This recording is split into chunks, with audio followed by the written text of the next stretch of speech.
Reddy BJP ಸೇರಿದ್ರು ರಾಮುಲು ಪ್ರಚಾರಕ್ಕೆ ನಿಮ್ಮ ಕಾರ್ಯಕರ್ತರು ಬರ್ತಾ ಇಲ್ಲ. ಇವತ್ತು ನಾನು ಸೇರ್ಪಡೆ ಆಗೋದಕ್ಕಿಂತ ಮುಂಚಿತವಾಗಿಯೇ ಮಾನಸಿಕವಾಗಿ ರಾಮುಲು ಅವ್ರನ್ನ ಗೆಲ್ಲಿಸಬೇಕು ಅನ್ನೋ ಪ್ರಯತ್ನ ನಡೆದಿದೆ. ರಾಮುಲು ಜೊತೆಗಿನ ವೈಮನಸ್ಸು ರಾಜಕೀಯ ಕಾರಣಕ್ಕಾಗಿತ್ತಾ, ವ್ಯಾಪಾರದ ಕಾರಣಕ್ಕಾಗಿತ್ತಾ? ವೈಮನಸ್ಸು ಅನ್ನೋದು ಯಾವತ್ತೂ ಆಗದೇ ಇರೋ ಕಾರಣ ಇವತ್ತು ಅದು ಕೇವಲ ಮಾಧ್ಯಮಗಳ ಸೃಷ್ಟಿ. ಬಿಜೆಪಿ ಪರ ಒಲವಿರೋ ರೆಡ್ಡಿ ರಾಜ್ಯಸಭೆಯಲ್ಲಿ ಕಾಂಗ್ರೆಸ್ ಪರ ಮತ ಹಾಕಿದ್ಯಾಕೆ? ಕಾಂಗ್ರೆಸ್ಗೆ ಮತ ಹಾಕಿದ್ದು ತಾವು ನೋಡಿದ್ದೀರಾ? ಅಂದಿನ ಕಷ್ಟ ಕಾಲದಲ್ಲಿ ಸುಷ್ಮಾ ಸ್ವರಾಜ್ ಬಿಟ್ರೆ ಯಾರೂ ನಿಮ್ಮ ಜೊತೆ ನಿಲ್ಲಿಲ್ಲ. ದೈವ ಅನ್ನೋದು ನನ್ನ ಜೊತೆಯಲ್ಲಿತ್ತು. KRPP ಪಕ್ಷ ಸ್ಥಾಪಿಸಿ ಅಣ್ಣ ತಮ್ಮಂದಿರ ಸೋಲಿಗೆ ಕಾರಣ ಆದ್ರಿ ನೀವು. ರಾಜಕೀಯ ಒಂದು ಅನಿವಾರ್ಯತೆ ಆ ಸಂದರ್ಭ.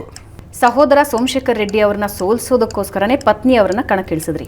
ಜನರ ಪ್ರೀತಿಗೋಸ್ಕರ ನನ್ನ ಶ್ರೀಮತಿ ನೆತ್ಕೊಂಡಿರುವಂಥದ್ದು. ನೀವು ಆಂಧ್ರದ ತೆಲುಗು ಮೂವಿಗಳ ತರ ಪಾಲಿಟಿಕ್ಸ್ ಮಾಡಕ್ ಹೋಗಿ ಜೈಲಿಗೆ ಹೋದ್ರಿ ಅಂತಾರೆ ನಿಮ್ಮ ಫ್ರೆಂಡ್ಸ್.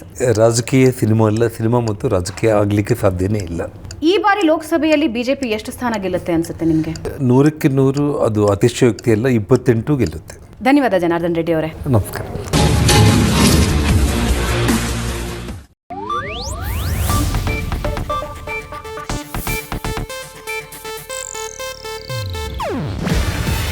ಇದು ಏಷ್ಯಾನೆಟ್ ನ್ಯೂಸ್ ನೆಟ್ವರ್ಕ್ ಪ್ರಸ್ತುತಿ.